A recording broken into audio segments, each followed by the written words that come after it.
Hey, Hey, long time welcome, no see. welcome, welcome, welcome, welcome, welcome, welcome. Whew, ain't did that in a long time. Yeah, Mm.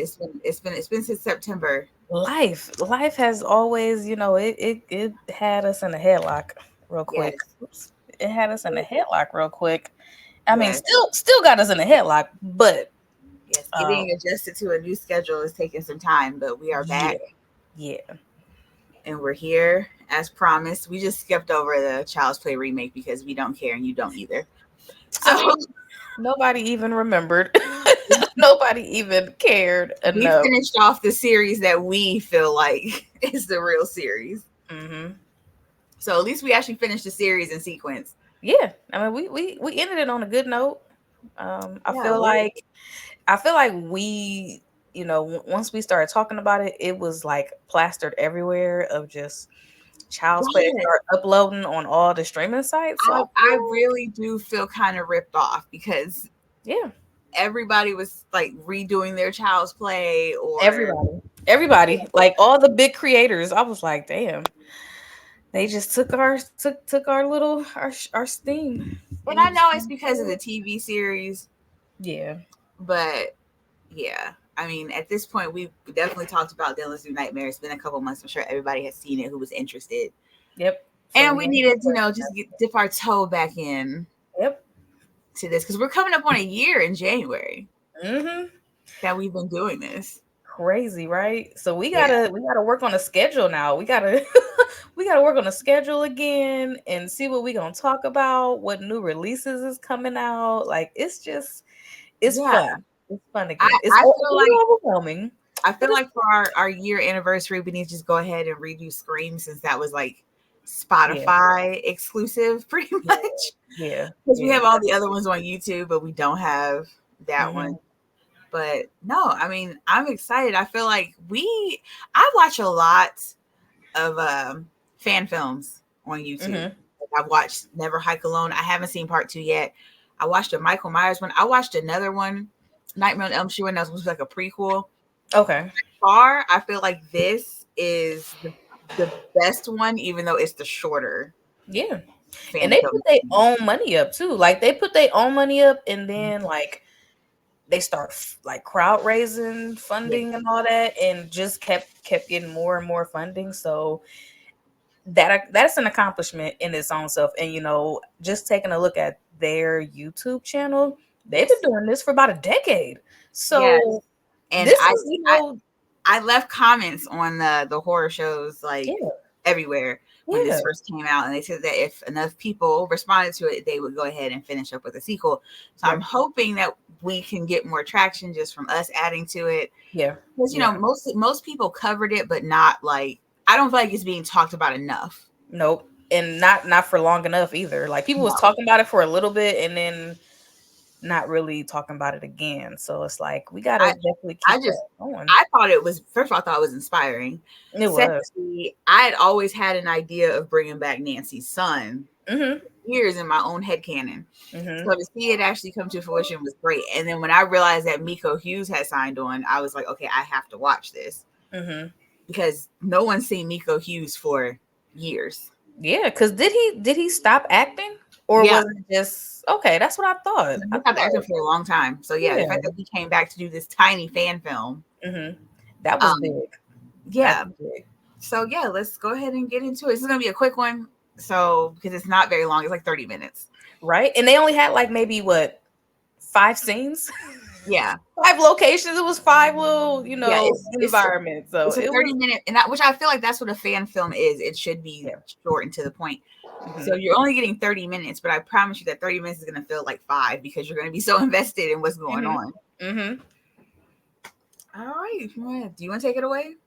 So yeah, um, for all the all that don't know, just a quick little summary. Dylan's New Nightmare is mostly an unofficial sequel to Wes Craven's New Nightmare, and they make it perfectly clear like this is fan made. Like they are not trying to rip off anything from the Wes Craven you know that they're not trying to take anything away from him. So it was a very unique take on it because the main character, Miko Hughes, is the exact same boy from the very first one. So it is like 30 years later.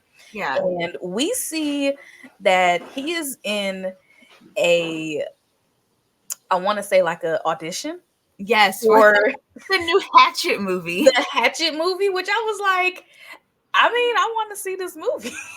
Which I think is, I think that makes it even funnier because Adam Green is such a big fan of Freddy and was inspired by these types of like Friday 13th and stuff like that. So when you know the story of Adam Green, the fact that he let them use Hatchet and not just use Hatchet, but like poke fun at it because they have that line when they're coming in and he's like, who's writing this shit? Right? Like it's clearly a money grab. Like they was talking so much shit, which was great. I love the meta-ness of it, of like you know, I love shit like that.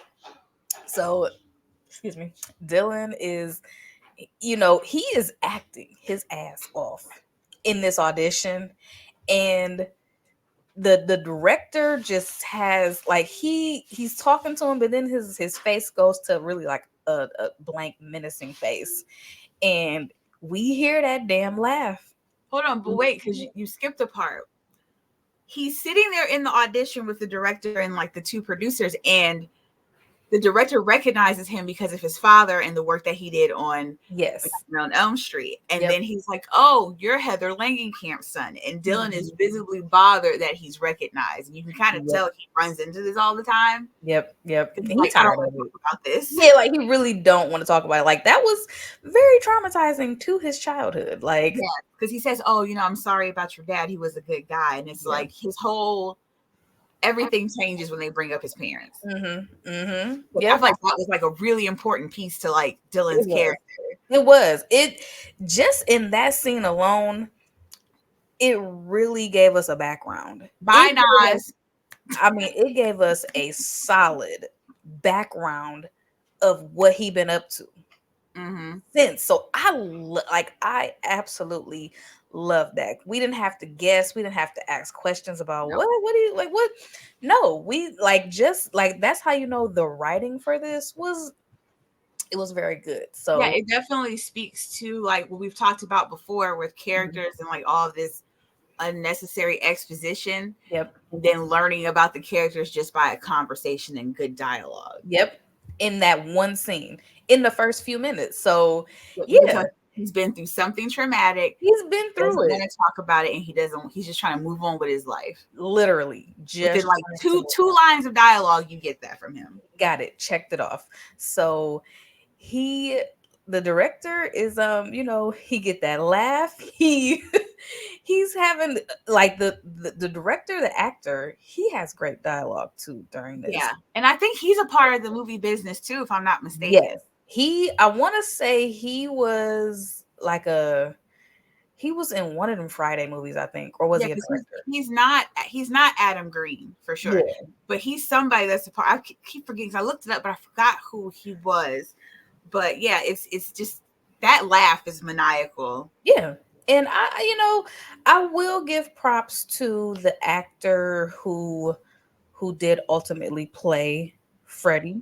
Okay, so now I have to gush. Okay. Dave McRae. Is another horror podcaster, and I've talked about him on our podcast before, how I'm a huge fan of Dave McRae because he's so informative and he's funny and he's direct and he's to the point, and you can tell he loves horror movies. And he also directed a fan film based off of Black Christmas called It's Me, Billy. Great one. The second one is apparently coming out soon. I think he's fabulous, and he had always done the Freddy voice on his podcast. He did, he was very good at that. I was excited, and then we started seeing the pics of him in the makeup, and I was really excited. And seeing him portray Freddy Krueger in a way that's not, cheapening Freddy Krueger or trying to outdo Freddy Krueger, and he's not even trying to be like, he definitely has his own spin on it while still keeping it familiar, and I appreciate that because it definitely wasn't Robert Englund. It definitely wasn't, but I feel like Robert Englund would be proud, very proud. I was proud. Because like I said, it was different enough to where you could tell it was somebody else. Mm-hmm. It was similar enough to where you're like, okay, this is Freddie. Yeah, he knew enough about the character in itself to nail it. Yeah, I couldn't sit there and be like, oh, this isn't Freddie, like I did with the remake. No, this is Freddie. Mm-hmm. And I was like, okay, we're here now. When he popped on the screen and the room went red. Oh yeah. I was like, cool, we're here. We are here. So the two assistants that are with the director, they totally just go blank and they unalive themselves, and we get this transition to, here we go, I'm about to torture you. Like, he's doing his Freddy shit of like, I'm going to torture you. Dylan's trying to run away. He tried to go to this door, and Freddy's just walking down the wall to him, which that was a great shot. Yes, because we know Wes is known for his ceiling shots. Mm-hmm. So the not walking on the ceiling, but just on the side of the wall. Yes. It's like it, but it's not copying it. Amazing. It was amazing. I really like what the requels are missing. They're just copying instead of borrowing. Yep. And it was done. It was done so tastefully. And one of my favorite lines was like, hey, like, let's play our favorite game. And I was like, the cat. I'm in the background, like, not Skin the Cat. I was like, oh, girl, he about to play Skin the Cat again. Yes. And at that moment, I asked, like, is he dreaming? Like, is he awake? What is going on? And boom. Dylan, and you can tell this is nothing new for him, because he says, okay, you need to wake up. Like, he's had these dreams before. Mm-hmm. Mm-hmm. So you know he's been going through this for a while, where he's like, okay, it's time to wake up. And he starts slapping himself. Yep. And he finally does wake up. You get that smooth transition of him waking up out of the bed. Such a great, like, whoever, I know they said it, whoever was in charge of the camera, and they did an amazing job. Like, I just felt like this was real. Like, this was like a feature film in movie theater. I am a sucker for cinematography. Yes. And that transition was so smooth. So smooth. I mean, you could not, even when the whole room turned red when he flipped over the table. Great transition. Like, the transitions was flawless. So, oh my God. Yes. So Dylan wakes up, and he's like, everybody who wakes up from a dream like that is really just like, you're really like, that's not the way you want to wake up at all. He takes off his shirt, and I will say, Miko been in the gym. He's been taking care of his body, because I was like, look at little Miko. I felt so like conflicted, because this is like baby Gage. Exactly. You know what I mean? Like, exactly. I was so conflicted. Like, why do you look like this? That's what I was like. Okay. And we see that his shirt has slashes on it. He don't see it, but the camera goes up to it. Boom. And then we go to him with his therapist talking about the dream. Her and that pen. That pen, her clicking that pen really just, I don't know what it is. It gave me PTSD about somebody in middle school that I used to have a class with that clicked their pen. So, I forgot all about that. You already know. Like, I forgot all about that. How bad that disturbed you in junior high. To my core. So her clicking that pen, and she's asking questions. She's getting him to tell more about this dream and what happened. And I don't know if you felt it, I felt like she was a little dismissive. I feel like they were talking about his mom, and he was very like dismissive of her. Yeah. So I feel like it wasn't that she was dismissing him. I think she was just matching his vibe, because when she started off trying to talk to him about like, well, why haven't you reached out to your mom? And he kept saying, well, she won't come to the phone, and this, that, and the third. Yeah. And, she's telling him, maybe this is why you're feeling this way. He was really like not trying to hear it at all. Yeah. I feel like even with therapy, like he's just going just to go. So now she's just there just to be there. Like, because they've worked together for a number of years. Right. So I feel like she's just kind of matched the vibe that he's put out over the years of like, he's not really doing the work. So she's not either. Yeah. Yeah, you're right. She was trying to dig a little bit deeper. Yeah, he was very like, no. Yeah, like no. But she was she was asking some of the right questions. Therapy is hard. Right. When you have a therapist that's like, let's dig a little bit deeper. So I will say I did like that dialogue between them two because it gave us even more of a background. He's been seeing her for years. Yep. Even though we haven't seen, like we did not see his mom during the whole movie, but I felt like I knew exactly. Like I feel she even with him, like the nightmares, he wasn't even going to tell her about it. Remember, like she asked him, "Well, are you having the nightmares again?" Yep. I don't even know why he was there because he didn't want to talk about nothing. Yep. Just at all. Just there, just. And then he lied about the nightmare. Yeah. When she asked him, like, was there anybody else in the dream? And he's like, no. And clearly Freddie was there. Yeah, all he did was tell her about the directors and the PAs or whatever. Yeah. And he didn't even say that they had like unalived themselves. He just said they were laughing at him. Yeah, because I was waiting for that part too. Like, no, how is she gonna react to him saying they unalived? Right. Like when I first watched the movie, I felt like you did. And I was like, damn, she ain't even trying to help him. And when I watched it again, I was like, yeah, no, she's just responding to how he's acting. Right. Yep. If he's not going to tell her anything, what can she do? Because you can't push him. Yep. To like a breakdown or something like that. But yeah, I just thought she was like just matching the vibe. Yep.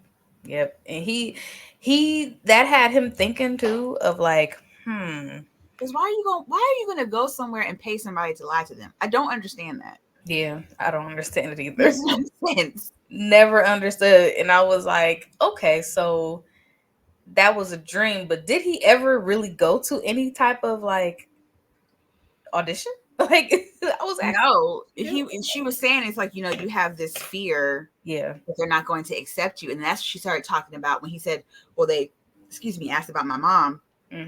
They started talking about his mom, and she's like, well, maybe your fear of rejection in your dream is the rejection you feel from your mom. So it's like she was trying to get somewhere, but he just wasn't allowing her to go there with him. Right.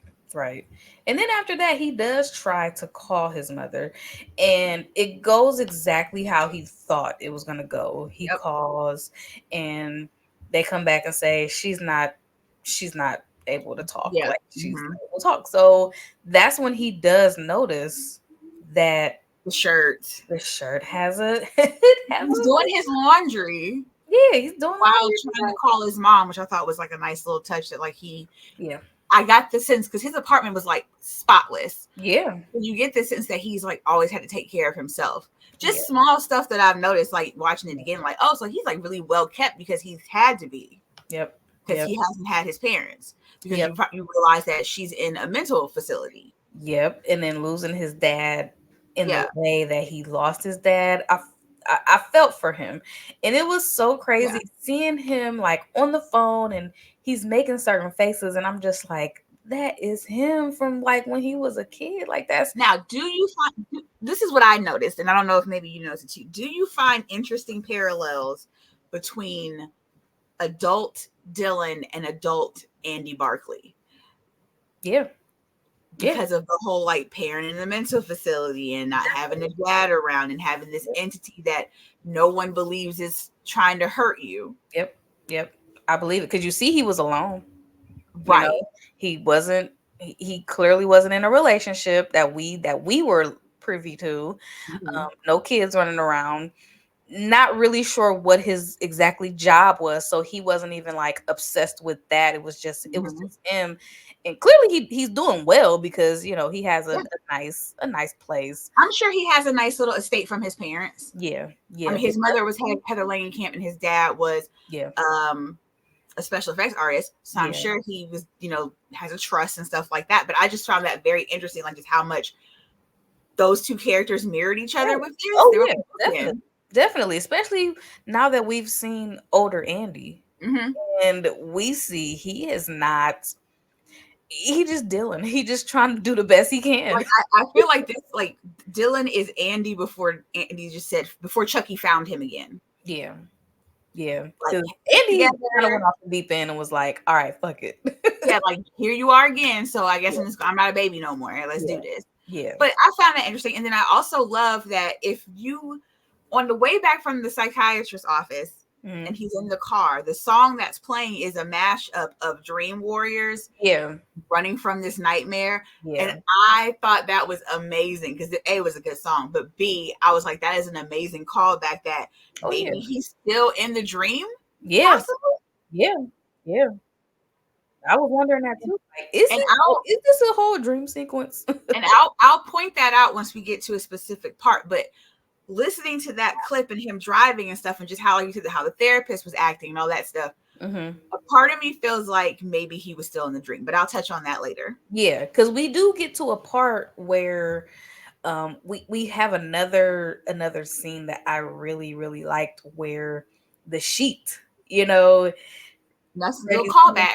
He's coming through the sheet, and I'm just like, yes. And I love like that's a callback to part 1 and New Nightmare. Yes. So I love that. But yeah, him coming through the sheet. Yeah. That's usually always a sign that you're still in the dream. Yeah. That's where I was like, is he still dreaming? And we see that they never really they don't they say, I mean, they call his name Freddy and all that, but he's more of an entity. Like in New Nightmare, right? In the New, just like in New Nightmare, he's more of an entity. So he has a different hat. He has a different attire. Yeah. He gets this black coat on, and it's like, he's still scary. Still scary as hell. Because if you know anything about New Nightmare, you know that this entity just has lived as Freddy for quite some time until. Until Heather decided to be Nancy again, was how they trapped it. Right. So one has to assume that since there hasn't been a new Freddy movie, like Wes said all those years ago, that the entity is now out and taking the form of Freddy again, because that was the last time it was seen. Yep. Number one. Number two, we know from New Nightmare that Freddy only emerged in real life once Heather decided to be Nancy again.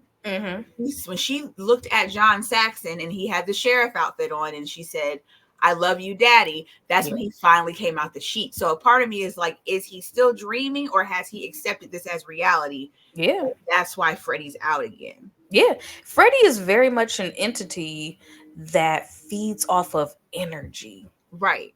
Like it's like the sense is strong. Like once he gets kind of like in Dylan, because he seems to have a very solid connection with obviously his mother Heather, playing Nancy, and now him. So like it's more of a like he just gets more and stronger and stronger. Yeah, it definitely gave me like Candyman 2021 vibes, because and I had to watch New Nightmare, but going back to New Nightmare. And how Dylan was kind of like imprinted on by Freddy. I kind of get the sense that he never really left Dylan in a way. Exactly. Dylan just kind of suppressed him. And now that he can't control it anymore, now Freddy's out. So I just thought there was so many interesting parallels running through this short little fan film. So short. And I mean, by this time we are like 20 minutes in. We're like 20 minutes in, so I'm like, this shit is flying by. Yeah, what is about to happen now? I kept checking the time, not because I wanted it to end, but just to see like how much more time do we have left. I know this film ain't that long, right? But yeah, so and Freddy comes out and he ends up. The psychiatrist is doing a tape, which I was laughing so hard. I was like, why does she have a tape recorder in 2023? But I digress. Girl, I know you got an iPhone, but she's using a tape recorder. Yeah. And she's talking about how Dylan is succumbing to the same psychosis his mother has.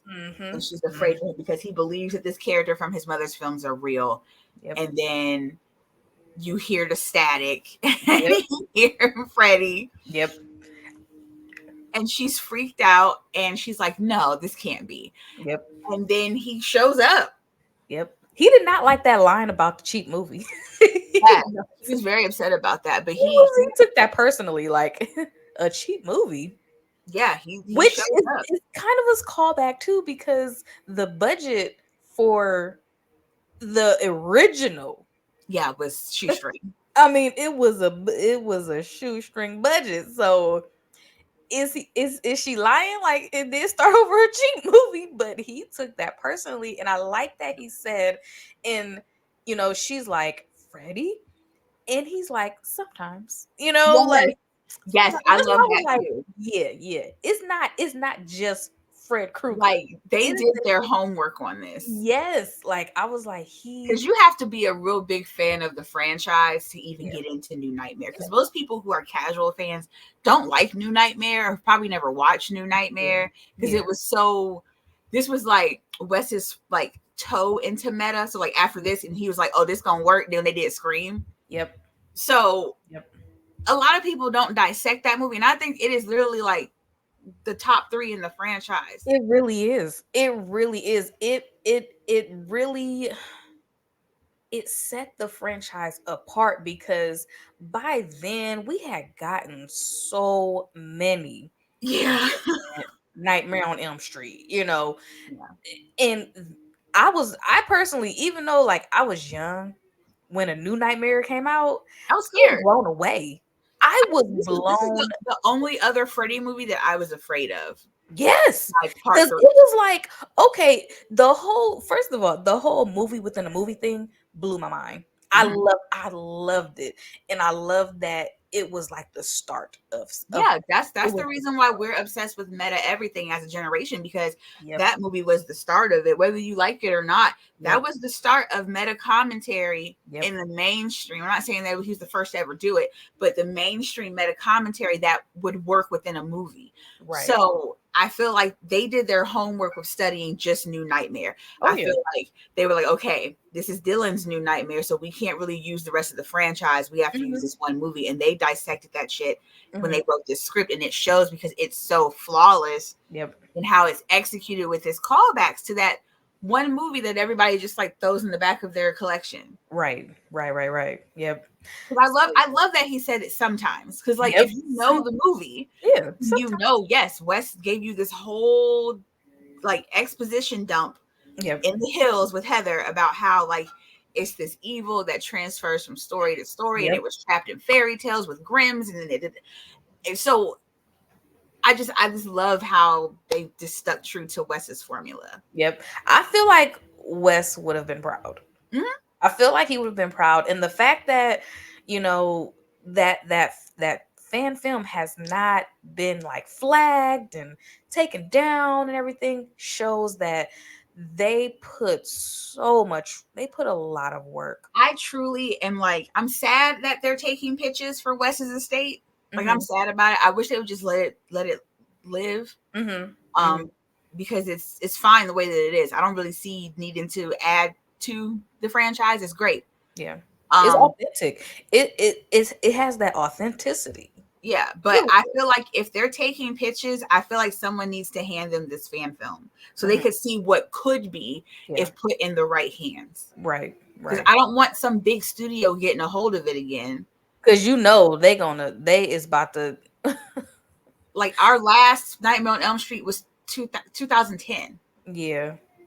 So I don't have faith in like huge studio networks. I don't have faith in them because their bottom line is. I know that like Blumhouse is campaigning hard for this, which God no.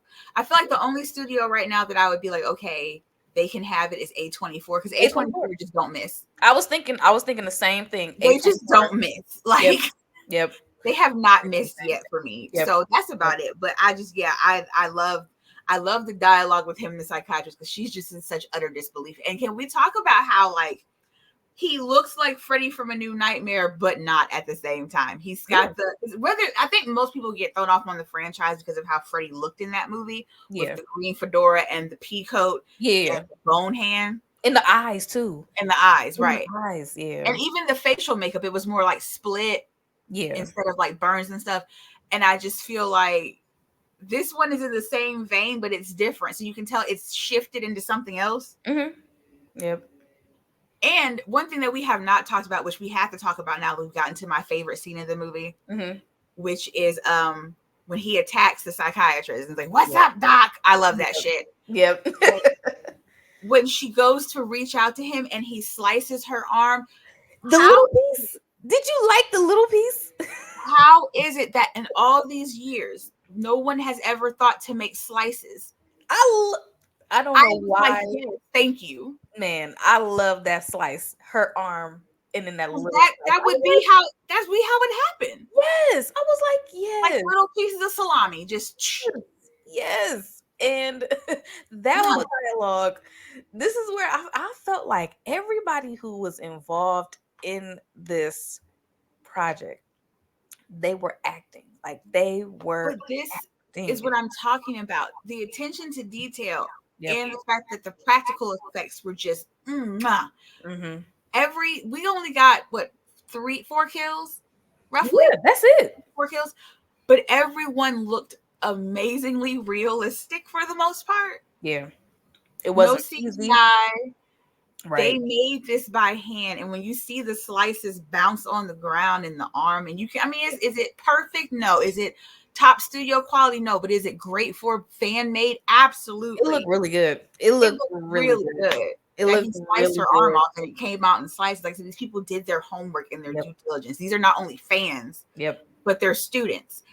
And I find that fascinating. So I was like, I've always wondered, why did he never cut anyone into slices? Yeah, because I mean, he has the tools to do so.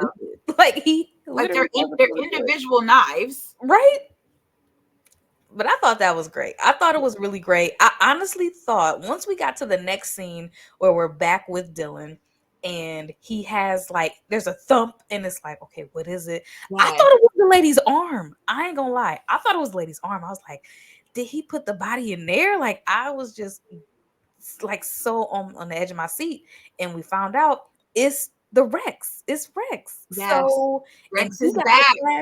Yeah, he got the slashes, but it's they're blown up. Yeah. Sewn back up. So it's like, ooh. Right, Rex has to come back to life because Rex was his protector. Yep. So now Rex is back into the fold, and I love that it's the original Rex because Wes Craven let him have that one from when they did the movie together. I think it's so beautiful that Wes was so good to this kid because Wes gave him Rex, and then the playground from New Nightmare where he's on top and he's like, God wouldn't take me, the rocket ship. If you go to his TikTok and he's like, yeah, there's a rumor that I have it. He does have it. Yeah. And Wes actually bought it for him and sent it to his house when filming Rap because he wanted it so bad. Yeah, that's great. Mm-hmm. And he has it in his backyard in real life, the rocket, the whole thing. So the fact that we got OG Rex and Rex is still stitched up and Rex, I want to see more because now Rex is back. Yep. That implies, I feel like Rex being back, sewn back up together, that's his slither. That's a slither of hope. Mm-hmm. That's a slither of hope. He'll be okay. And then we get his mom actually talks on the phone, which it wasn't really her. Mom. Yeah, it wasn't her. But it's yes. And then they show the picture of her and Miko when he was young on set. And you get the phone call and she's like, hi, Dill, it's mommy. And that's it. That's the end. Yep. And the therapist, her bloody ass pen is there. Yes. So, they leave us on a very subtle cliffhanger. Not so much where it's like, what the fuck? But we're like, ooh, this is it. I'm left with two thoughts of okay, now we're coming back into the fold and maybe she'll explain how he has to deal with Freddy. Mm-hmm. Or now, hear me out. This may be far-fetched, y'all. I'm reaching, but this is the feeling I got the second time I watched it. Mm-hmm. What if we're back in a Nightmare 2 situation where he is being possessed by Freddy and he just doesn't know it? Because the pen is in his house. Mm-hmm. Yep. And Jesse too had nightmares, but he also was out there killing people. Because people forget, Nightmare 2, Jesse killed his best friend. Yeah. He killed the coach. Jesse was killing people possessed as Freddy. Yep. I wouldn't be. I like that. I like that angle. I really like that angle. I like the fact that it's got my wheels turning about where this could go. Yeah. Because it could work. this could really work. And I feel like this also has set it's really set this, not a standard, but they made a new lane for fans. They did. And for themselves. Like, I feel like now with more money and more backing and more traction, like they might emerge as like an A24 studio, like a force to be reckoned with, because I would love that. I would love that for them. And then they had the new song at the end of the credits, and then you see the cowboy pajamas and those pajamas that Dylan wore in the original New Nightmare, like just all those little details, those small details that you're like, fabulous. You know, you watch it a second time and you notice all of just little. But like I said, Dave McCray, for as little time as he had on screen, made such an impact as Freddy Krueger, the same way Robert Englund did in the first one. Like, I was blown away with his range of playing this character. Yep. I said, I've seen his fan film, and I was a fan. And now I'm a fan of him as an actor, and I just really hope that he gets a shot at this, because he was really good, and not in, like I said, in a cheap way, or like, oh, he's trying to be Robert Englund. No, he was doing it his own way. It just was really good. Nobody. And I had to also like kind of disconnect from my sort of like my connection to Robert Englund, because that's a bias.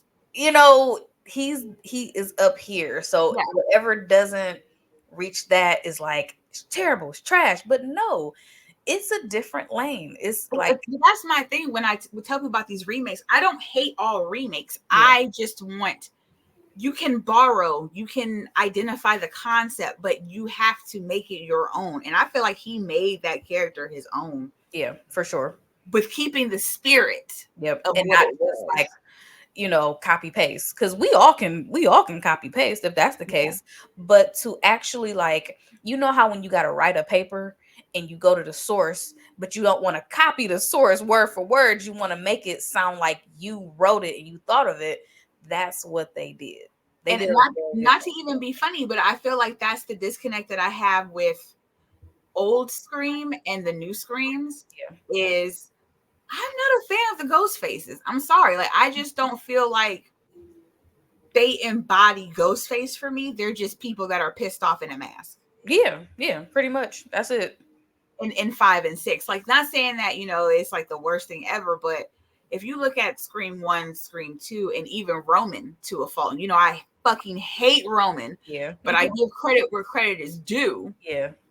There's an embodiment to how Ghostface operates. And I feel like in the new ones, it's just like, oh, how can we be outrageous? Not a true story of revenge. Yeah, it's like a shock value. Like, how it's not a vengeful person. Audience.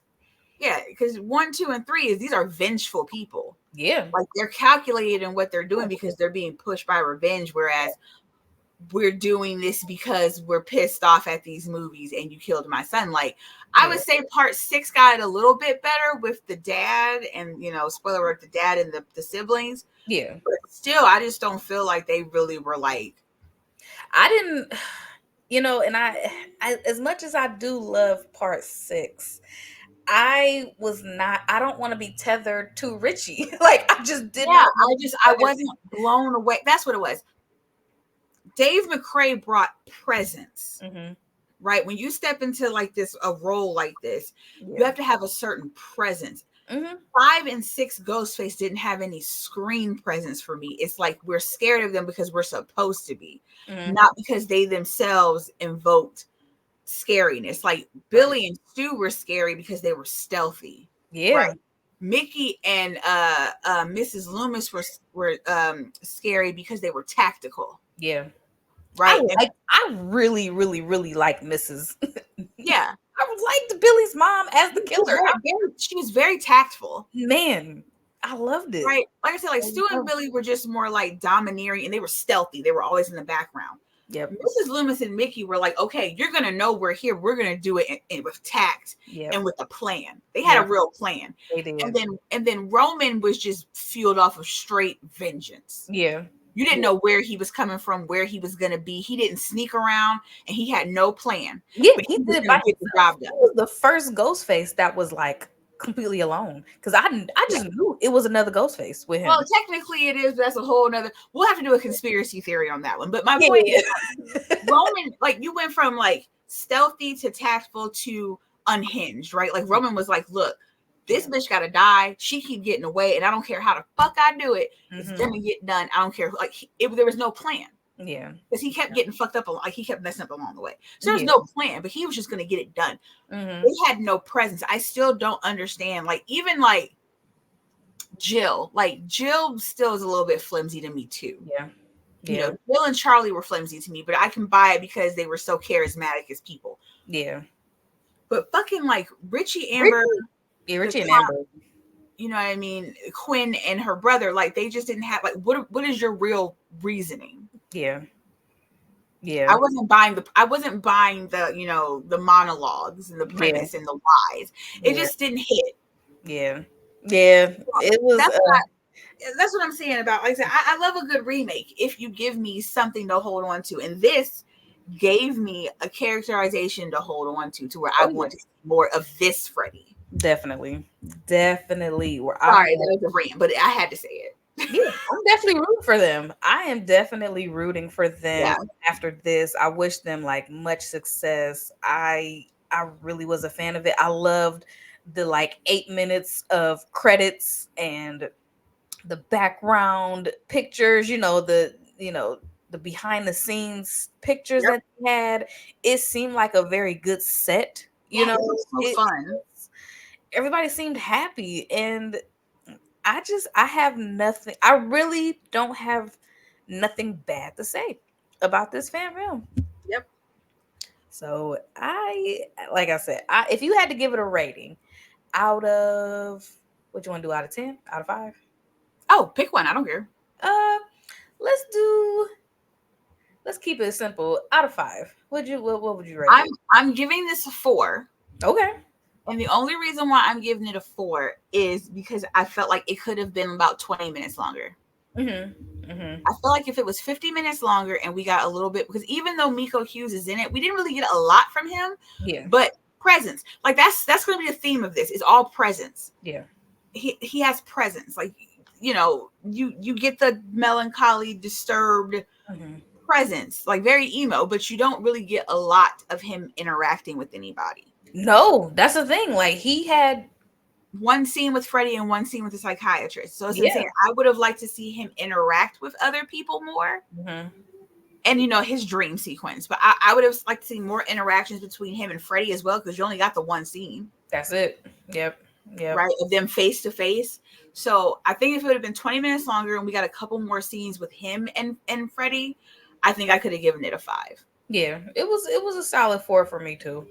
A good 4. It was entertaining. It was like the cinematography was good. The mashups was good of the songs. You're invested with where this character is going now. Yes, absolutely. I'm not trying to be funny, but at the end of the original New Nightmare, nobody cared about Dylan. Right? Nobody. We were just all in awe of them sitting on the floor reading what just happened to them, right? The script that just appeared out of nowhere. Yep. That was what you were left with. But actually, what happened to Dylan? Yeah, as a person, as a maturing young boy, young man, and an adult, like how is he? How is he dealing with all of that? When you watch that movie, you've always got the sense that Heather was going to go off to like the loony bin because of just how they were at the hospital. Like you knew her story wasn't going to end well, but you never thought about his. Oh yeah, definitely. And I'm now thinking about all the things that happened in between and what's going to happen later. So I would love to see more from them. Like I said, I've delved into fan films over the past few months, and I said this and Never Hike Alone are like my top favorite fan films. I need to watch Never Hike Alone too. I just haven't had the time. You know, I have not. Is that like a feature film or is it like independent? No, that's a fan film. This one's also on YouTube. This is by I pulled it up. So this is from Womp Stomp Films. That's the channel. WOMPSTOMP Films. Okay. And this is a Friday the 13th fan film. That's what kind of confused me, because I was gonna watch the kill count from Dead Meat. I was gonna watch it popped up and I'm like, Yeah. Never Hike Alone. Is that Jason? Like I didn't understand. So I didn't really. It's very much it's a longer film. Okay. Let me pull up the Never Hike Alone is 53 minutes. Okay. Right. This is 2017. Okay. It's a slow burn. Okay. I love it's shot like you know those YouTube like documentary like, oh, let's go see this abandoned swimming pool videos. It's shot like that, where you're following one person and they're exploring Crystal Lake. Oh, okay. Okay. So I feel like, you know, I enjoyed it. I made Courtney watch it after Dylan's New Nightmare. He enjoyed it too. And he's a tough critic. So yeah. he was more upset about Dylan's New Nightmare being 30 minutes. Like he was just sitting there like, okay. I want the rest of it. I mean, his literal words were, "I'm invested now. What the fuck?" Yeah. So no, I encourage people who haven't seen it, if you come across this video in any format, I would suggest that you listen to what we say and then take literally the 30 minutes, put some headphones in, wash the dishes, drive to work, whatever, and just watch it. I think the best word is atmosphere. It's a very atmospheric movie, and I think if you enjoyed the original New Nightmare, don't even think about 1 through 6. Yeah. Don't think, just literally just go based off of New Nightmare. If you feel like you need to watch New Nightmare first, do that, because I definitely did, just to familiarize myself with that universe. I did too. It definitely helped. Yes. Yeah, I watched Dylan's New Nightmare alone the first time. I watched Dylan's New Nightmare alone the second time. The first time I had watched a New Nightmare first, so it definitely gives you a lot to play off of. But I highly recommend it for anybody who's just a fan of Freddy in general. Yeah, I like it. I think it does us service. I think it does the fan service. I think it does Wes's legacy service. Yeah, and I think it does the character service. Yeah, I definitely do too. In 30 minutes, we had a better sequel than the remake. So, I mean, the fact that they could accomplish that, they did better than the actual feature film that was made by a huge production company. Like the fact that they did better than that. And I sit here just wondering, what did they leave on the cutting room floor? Yeah, what didn't make it? Yeah. Right. What did they have to be like? You know what? We're gonna cut this out. Like what? It was great. Yep. What was the script like? How many? I wonder like how many rewrites did they go through? Like they cut? What did they? Not only didn't cut out the movie, but what did they cut out from the script too? How many scenes did they cut out? So it's movies like this that make you feel like you can get a camera and make your own movie. We're like, you know what? I need to do it. Because like I said, it was really good. I really felt like, hey, it makes you feel like you as a fan were in the writer's room on this one. Yes. And they didn't, they did the fans of the franchise. Excuse me. They did the fans a service. Like they for the people. Like they are for us. So they did what they needed to do.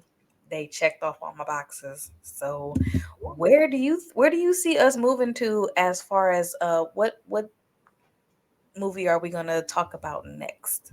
I would say we do Never Hike Alone. I think we need to just cap off the end of the year with another great fan film, and then I was thinking that too. I was like, hey, this Never Hike Alone thing is really Plus, I want us to get to the point where we start talking about the movie gossip as well. Yeah. Because my ass has been itching since the firing of Melissa Barrera and the exit of Jenna Ortega. Yeah. I think for as much as we dedicated ourselves to the Scream franchise, to see it end like this. Yeah. I feel like this is something that we need to talk about moving forward. And I think I personally might pop onto our Facebook and just pop in with some little blurbs if I get news, and even like whether we're available or not, I think we on our own can just pop in and just give our 2 cents, because we usually agree. Yeah. And I feel like there's a lot going on in the horror community. Yeah. Right now. I still have to see Saw 10. I mean, Saw. Like I still haven't seen it yet. Yep. I feel like the new year, that's probably what we'll start with, is Saw. Okay. Yep. And you see they announced Saw 11.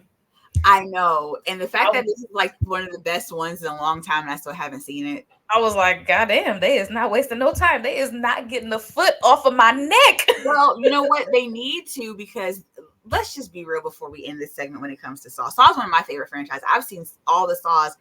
Even when I was pregnant, I was there. That's probably why my kids are fucked up now. But I feel like they jumped the shark when they killed off Jigsaw in part 3.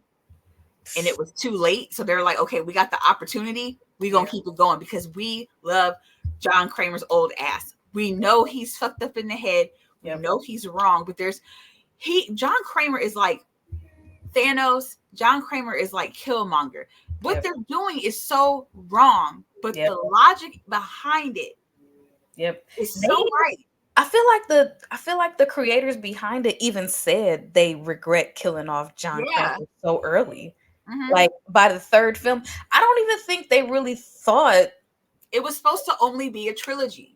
Yeah, like they didn't even think past Saw 3. So the fact that we are here, like this is what happens with all franchises. Like Freddy Krueger was supposed to die, right? And they made him change the end. Michael Myers was supposed to be killed on the lawn by Loomis, and they made them add that shot of him disappearing. People who create the art never see their art going past what they're putting out into the universe. It's everyone else that sees it as more. Oh yeah, definitely. I think as artists, you don't really think anybody's going to latch onto your art, so you just start it and end it. And honestly, we don't, as a creator, I would, thinking from like a writer's perspective, let's wrap it up because we don't know if the studio is going to keep greenlighting more and more and more movies. This, if a movie potentially does bad, the studio is like, hell no, we ain't doing no more movies. I'm telling you right now, when I found out that Halloween 2018 was the original idea, was a standalone movie. And midway through production, they were like, okay, yeah, we're going to greenlight you guys for 2 more movies. Yeah. That whole sequence with him burning in the basement. Yeah. Was supposed to be it. That should have been it. Like, why? Like, that ended on a good note. Like, I would have been okay with that. Why? Same thing. It's all about the money. Only thing that I ever felt like deserved a real sequel that I was like, yeah, I need to see more of this was Insidious. Yeah. And that I only needed 1 more. They didn't have to go no further than part 2. I wish they would have not gone any further after part 2. And the direction they went after, just like The Conjuring, 1 great, 2 amazing. Like that is it. Y'all don't have to keep doing it. Like they just really is about the dollar bills. Look at Don't Breathe. Don't Breathe did not need a sequel.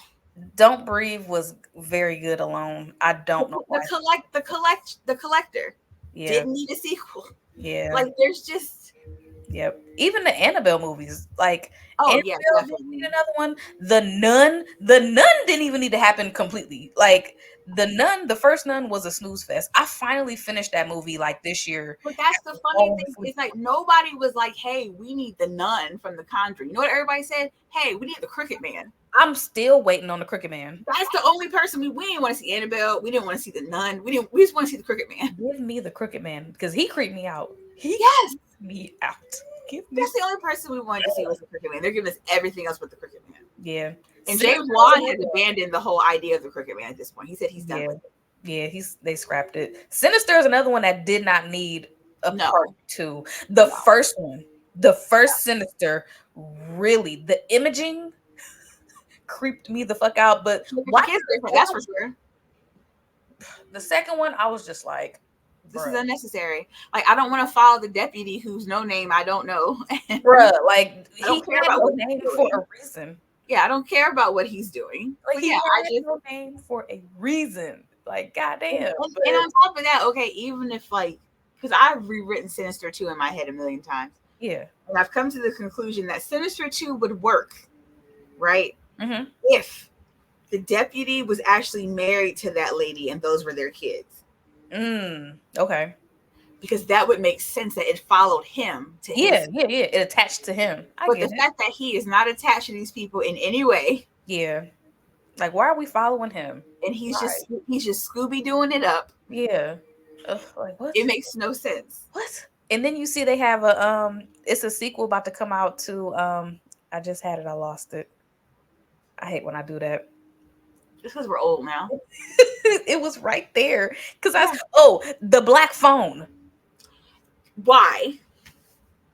That was a pretty open and shut case. I'm not understanding why. It wasn't that good to begin with. I'm just gonna be honest with you. It wasn't. It really wasn't that good to begin with. Oh yeah. Also, we're also getting a sequel. Surprise, surprise! After all these years, to It Follows.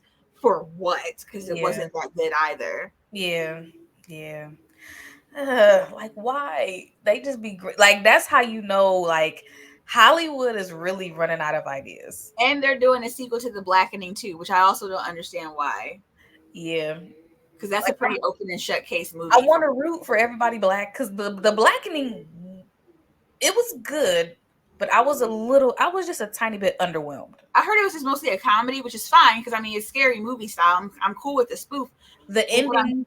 What I'm saying is like, because I still haven't watched it yet, but from what I've heard, it's an open and shut case. Like, if something's an open and shut case, yeah, it is. It definitely is. To go no further. Like the skit that it was based off of still lives rent free in my head because it's so funny. And the movie itself was funny too, but the ending was very underwhelming to me. I'm not gonna lie, I literally only want to watch it because of Boo Boo Kitty and Man Boy. That's it. Yeah. I don't care about anybody else. Yeah, they did a great job. Like, the movie itself was good.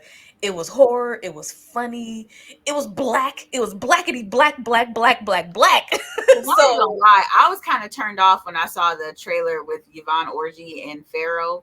Yeah. And then I was kind of like, oh, like, these are the last two niggas I want to see. Yeah. So I mean, whatever. I'm rooting for everybody black with that, but I don't know what they gonna do. I don't know. Hopefully they don't fuck it up, because you know when these big producers, these big networks, they get their hands on it, it'd be too many. There's only like 2 movies that I can say like that didn't get 3. Honestly, that didn't get fucked up with the sequel. That Scary Movie 1 and 2 are iconic. Yeah. Meet the Blacks 2 I liked better than Meet the Blacks 1. Yep. And Marlon Wayne's The Haunted House, both of those are fucking hilarious. Yep. So I'm hoping that it goes that way. Yeah, it could. If it's not too many chefs in the kitchen. I hope it doesn't become like cameo season, because not everybody wants to be a part of it. Because that always ruins it for me. Count me out. I do not like movies where they have a bunch of celebrity cameos. After the remake of House Party, I'm cool. Yeah, please. Like, I'm good. That is the most laziest shit you can do, is just throw in regular, no meaning ass celebrity cameos. Like, stop it. So if they take that route, I will actually like get on camera and blast them for that, because I didn't do that the first time around. No, I do think Never Hike Alone would be good. Like I said, and then rolling into after New Year, we can do Saw, we can do Blackening, we can do Scream. Yeah, like there's things to do in between the time that we've been gone. It's just bro, y'all, I be tired working these night shifts. Yeah, we both working night shifts, so it's like we kind of gotta get in where we can fit in. Like, if I had to work tonight, we would need to be wrapping stuff up, because it's like, all right, I gotta leave by 10:30. So I gotta be working at 9. So like, done.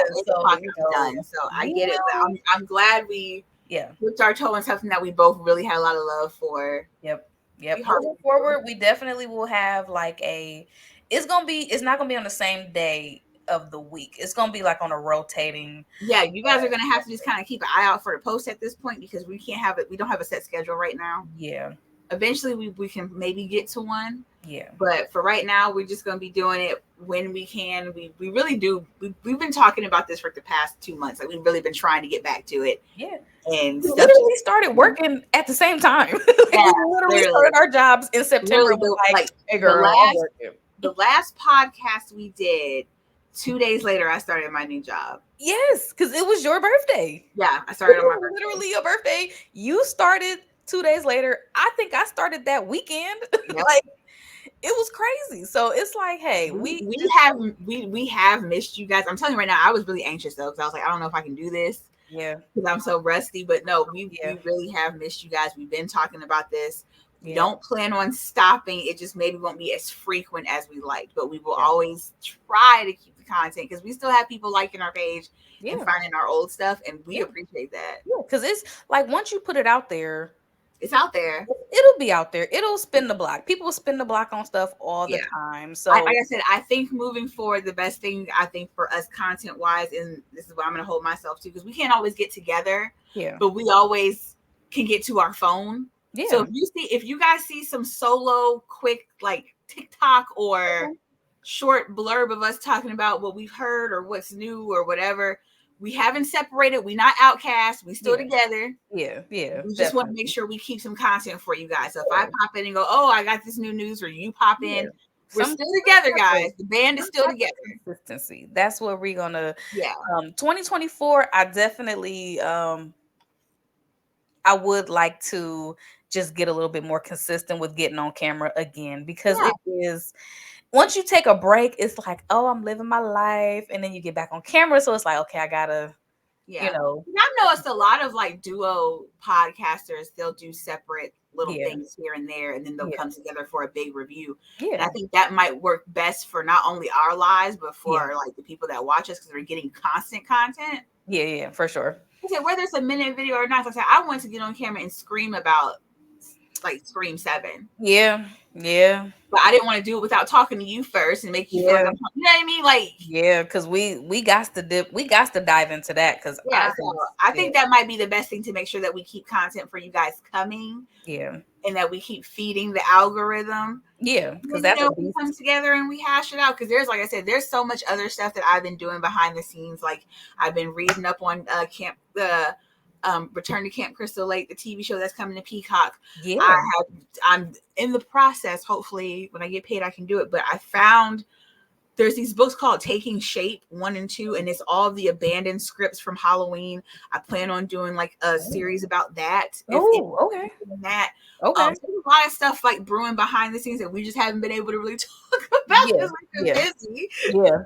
Listen, I was like, hey, we're gonna get to it eventually, but Christmas coming up, we started some jobs. We still basketball season is among us. Right. Listen, basketball season, track about to start for one of my kids. So listen. Yep. I have an almost 2-year-old and a working teenager. So we're all kind of all over the place right now. But like I said, I feel like when you hear something, you're like, I gotta talk about this, just turn the camera on. And then I'll do the same thing, and then we can come together when we get a chance to. But I felt like we got really consistent towards the end.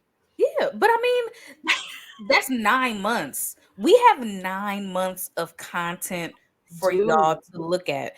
I still stand by Candyman being my favorite episode, Tales from the Hood being my favorite episode. I love our Chucky series. I feel like our Chucky series is like our magnum opus right now. Like we put our foot in doing the Chucky series. Like we did not let up off of y'all. And that's how we gained a lot of our followers. So we just have to be more consistent. Yes. So and the other thing that I wanted to do too, that I feel like people would enjoy is retrospectives.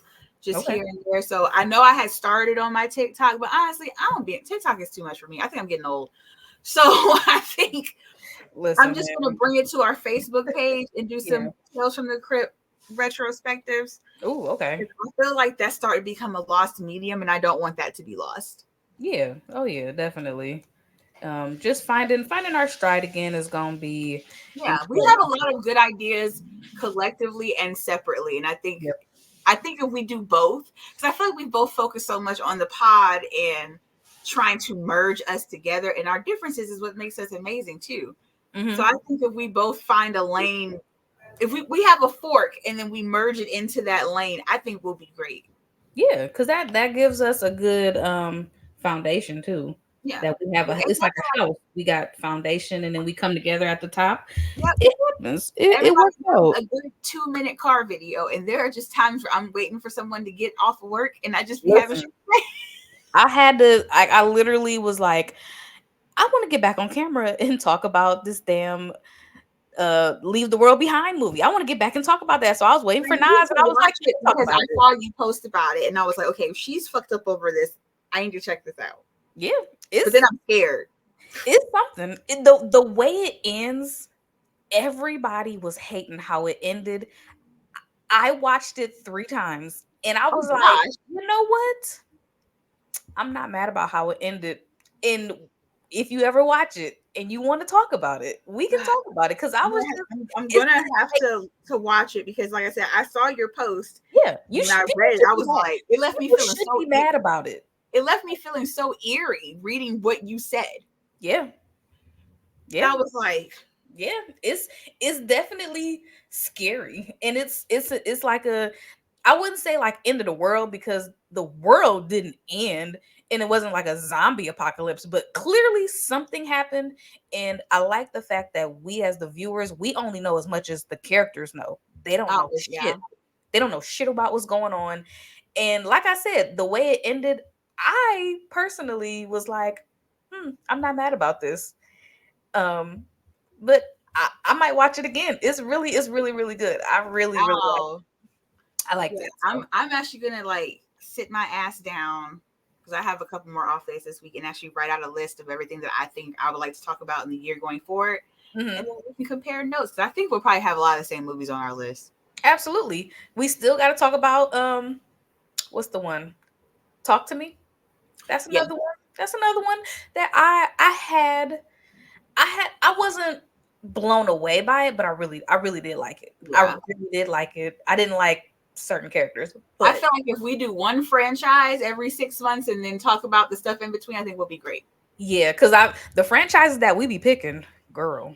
I mean, they're classics. You have to cover your classics. Yes, like we still haven't even really dipped a toe in every franchise, because we still haven't really gone through Nightmare on Elm Street. I'm still waiting for us to get to Leprechaun, because you know how I feel about Leprechaun. Man, Leprechaun. Shit, Leprechaun, Hellraiser. It's a lot of like Texas Chainsaw. Like they're never gonna let Texas Chainsaw. They're never gonna let Leatherface like rest. and I watch him every damn time. Every time, I can't stop it. I cannot stop it. So it's like I'm scared, but I think that's a good thing. I'm scared about what the future holds for our podcast, but I think that might be a good thing, because I have a goal. Okay, so it is December 12th. By next December 12th, I have a personal goal where I would like to get us to at least 100 subscribers. I would too. Where are we at now? On YouTube, we're at 12 subscribers, which I feel like we was at 10, 11 for a while. I do too. But our Facebook page is doing really well, though. It's doing really well with getting engagement. So just trying to convert people from different channels to, ultimately we got to funnel them to YouTube. But like I said, just as a goal, as it's a personal goal of mine, of like, let's get our channel to 100 subscribers by the end of 2024. I feel like we can do it. Just being consistent. The algorithm monster is always a bitch. I feel like some solo videos, because like I said, I would love for us to do everything together. Yeah. But with our schedules, it is just not feasible, guys, at this point. It's just not. So we might have to do some separate stuff and then get together. Because a lot of people do it that way. It just is what it is. Yeah. I feel like that's going to help us push out more content. Yeah. Our schedules are so opposite. Plus, I feel like, My Bloody Valentine's coming around the corner for Valentine's Day, because we have to. Yep. Because what we talked about Valentine. As a Valentine. That's why I said we've been in January. It will have been a year. Like, we've done it for a year, which I'm blown away because we both like. Yeah. We don't finish. 2023 was a good year, though. I'm very proud of us. I don't be finishing nothing that I start. Only thing I ever finished was beauty school, y'all. I never finished nothing. Yeah, man. It's like completing the task. Yes, is hard for me. Like, being consistent and finishing what I start is it's a task, but I am still I'm very proud of us that we stayed consistent for 9 whole months. Yeah. So next year, let's try to do 10 whole months. Like, we're gonna get better with time. I love it. I'm really loving our progress that we did. And we love y'all for even coming back and liking our post after how many months. Like, I've had people like be like, "Hey, where you been at?" Like, right? Waiting on the podcast. I'm like, oh, like life is kicking my ass right now. Like, you know, you think, you know, it's like, okay, we got our jobs, we're working out, that's good, all fine and dandy. But now it's like that eats away at the time that we have. You don't really think about how hard it is. Like, you got me as a working mom, you as a working mom, trying to fit two working moms on the same schedule. Yep. For 2 hours is very hard. It's harder than you think it might be. Yep. For 2 hours, you know what I'm saying? 2 hours a week. Hard, like 2 hours a week, because we get to talking. Like, whoa, you guys gotta understand, we live in the same city and we don't see each other as much as we should. Yeah. So just getting us on camera is hard enough. Yeah. So, but thank you. I really would like to thank everybody just for hanging with us. I'm learning to be appreciative for, even though we're not, you know, I was another time I was a little jaded by, like, I feel like we're doing all this work and nobody's watching it and not enough people. But you know what? I had to stop thinking like that. I'm thankful for the 12 people who watch us. And then there's me, who was like, I'm just happy to be talking with my best friend about stuff that I like. Like, I've never looked at this as like going anywhere. Not trying to. I never have. I just always thought it was like a way for us to, because we used to hang out all the time and we can't because of our kids. So I felt like this was for us, was our weekly bonding experience. It is. It definitely is. That's why I'm like, man, we did a lot this past year just to reflect on like everything that we've done. Mm-hmm. It's awesome. I can't wait to, I'll probably like, you know, do like a montage of like a whole little thing of just. Yes, that would be cool. Plus, like I said, I have a whole almost 2-year-old, guys. He's a toddler. He's talking and running and doing all the things. So by the time 8 o'clock comes, I am tired. Yeah. So we definitely doing the thing, but we are gonna end the podcast. Thank you guys so much. And as usual, you know, if you missed anything, if you want to recap, or if you just want to see our faces again because you missed us after all this time, head on over to YouTube or Talk With Me CMA. It'll be uploaded within the next hour. And then you can like spin the block on all the episodes you probably haven't seen. Yep. Because it's hella stuff. It's hella stuff to watch. Like, you can just have a good time just listening to our Chucky franchise, because we recap not only the first 3 Child's Plays, we also go into Bride, Seed, Curse, and Cult. Yep. Seed right now has 274 views. I know. Like, I don't know what everybody loves Seed. Everybody loves that one. I thought it was going to be like Bride, but like Seed and like 2 and 3 have our highest views. Yeah. Which I think is because of how geeked we were about Seed. I think we have fresh takes on things that like everybody hates or everybody loves, and we're just like, excuse me. Yep. Because Seed is one of my favorites. I don't care. I love it. Seed was so bad, but it was so good because I was like, oops, he did it again. Like, I could not get enough of it. So, well, you know, that's what we're doing next year. I've made a point that next year, not only because of your welcome song, but we have to put in like May's favorite movie line of the day. Because I feel like you always come in with the quote that's like, the most irritating quote to me, but you love it. I'm like, okay, May, what's your quote? Like, I want you to start with your welcome song, and then we're gonna start with your quote before we go into the synopsis. Okay, I'm with it. Because you are like the quote queen. I have a quote for you. I will have a quote for you, babes. Yes, I need you to quote this time because you'll be having them. Oh. All right, y'all. I knew you was gonna say Skin the Cat. I knew it. I knew it was coming. Yes, I was like, no, not Skin the Cat. Oh no, that's not my favorite. That's my favorite game too. Well, we love you guys. You can tell we've missed y'all because we just want to keep talking, but we're gonna let it go at a minute 13. We love you. We appreciate you, and we will see you next time. Just be out on the lookout for the uploads. That's the best we can tell you. We will figure it out tonight and tomorrow of like what day we're gonna do next week. Yes, we will start uploading. Safe and keep it breezy. Peace.